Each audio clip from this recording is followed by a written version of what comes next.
made your entrepreneurship SAE and you finished your planning pieces, there's one last step we need to do before we can start recording information. So you should by now have already created a SAE in an entrepreneurship or ownership area. You should have already gone through the pencil and included all your planning and marked through a budget of where you expect to spend and make money. Now we just need to determine what our starting inventory is. So what we're going to do is we're going to go up to the Finances tab. Once we're up here, we have an option for financial entries, and we are going to use start of AET inventory. Okay, so this inventory is based on the start of your time in ag class.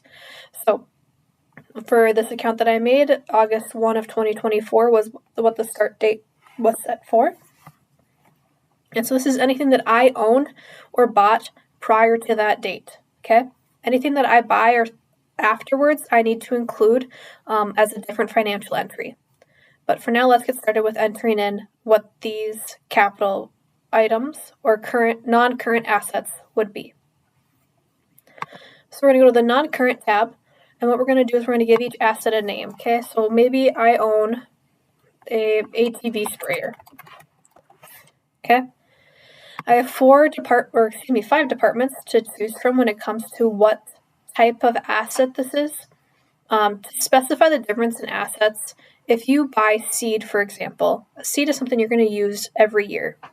If this is something that you're going to use repeatedly again and again from year to year, then it becomes a non-current asset. Any current assets are going to be items that you are using up by the end of the year. That is things like fertilizer, things like seed, anything of that nature. But because this ATV sprayer is going to be kept from year to year and used every year, it becomes a non-current asset. Okay? So my non-current asset of an ATV sprayer is not for draft pleasure or breeding stock. It is equipment. It is not land improvements or buildings or fences, and it's not land itself. Okay, so I select the machinery tab. How useful is this going to be? Well, maybe when I bought this sprayer, it was already 15 years old. I'm hoping to get maybe 8 more years out of it. Its current value. Okay, so beginning cost is not what I paid for it when I bought it. The beginning cost is what is its value to date. Okay, so maybe this ATV sprayer is worth $1,200 right now. Okay, and salvage value is what will it be worth after those 8 years. So after 8 years of using that ATV sprayer, I'm assuming it's maybe worth $100, depending on how hard I use it, right? So once I have that information, I'm going to save and add a new line, and then I can keep adding information. So maybe another thing that I own, I'm going to use year to year to year, is a different piece of equipment. It's a different piece of land. It's a different animal, any of those natures. Okay, so maybe in this case, I want to say that I own some of the land. Okay, so maybe we call this land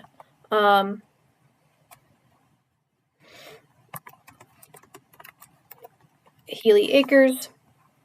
Useful time on this land, we're going to set to 20 years. Whatever the land's current value is and what it'll be worth after 20 years.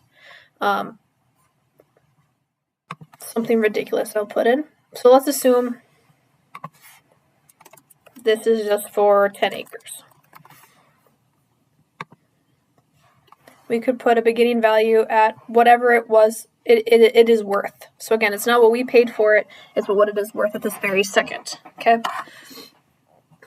But for the sake of continuing, I'm just going to stick with the ATV sprayer. So if I want to go and see where my information is at, I'm going to non-current manager. Okay. So see, this is where my ATV sprayer is. This is what it tells me, how I purchased it, current cost, what it'll be worth at the end of the year. Okay, so how it figures that part out. We're going to look at this edit button here. So when I made it, I had the date, I had the item, how much of it, what I paid, what it's worth, what I expect it to be worth at the end of 8 years, and that's what figured out that 12.5%. And so it takes 12.5% of that value and takes that off every year. This is a depreciable item, right? It is going to lose value from year to year. There are some things that do not depreciate, and that changes based on which section you choose. If I need to change any of this, this is an area I can do to use that. At this point, I can say what year it is, make, model, the gallon capacity on that sprayer, and any information like that. Okay, I can save, and then it's right here. Okay, so now that you have your starting inventory, you are able to move on to using that capital. Okay, so if I ever decide that, hey, you know what, like I need to sell this sprayer, like I'm going to be using larger equipment, I don't need to go out with this guy as much, I'm going to sell it. Just like beforehand, we're going to go to our Finances tab. We're going to go to the Non-Current Manager. And we are going to hit the Sell button next to ATV Sprayer. Okay? So it says, what is your sale date? How much are you selling it for? Who are you selling it to? And then the memo. So any comments or notes you want to make about the sale. So maybe I'm going to sell it for $900. I am selling it to my sister,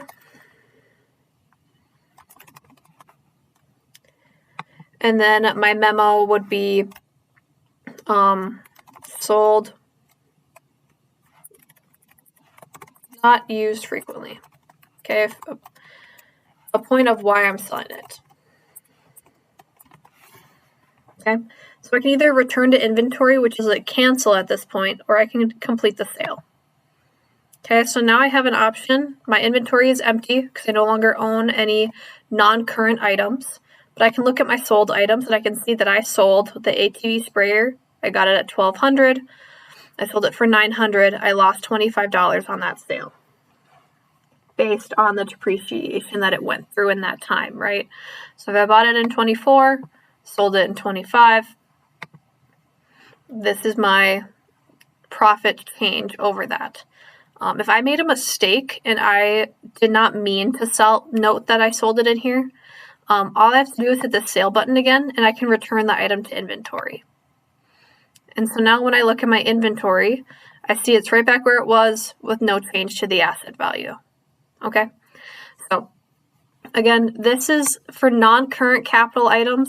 That's going to be things like land, things like livestock, things like equipment, sheds, etc. Okay, it is for things that you are going to keep from year to year and use year to year.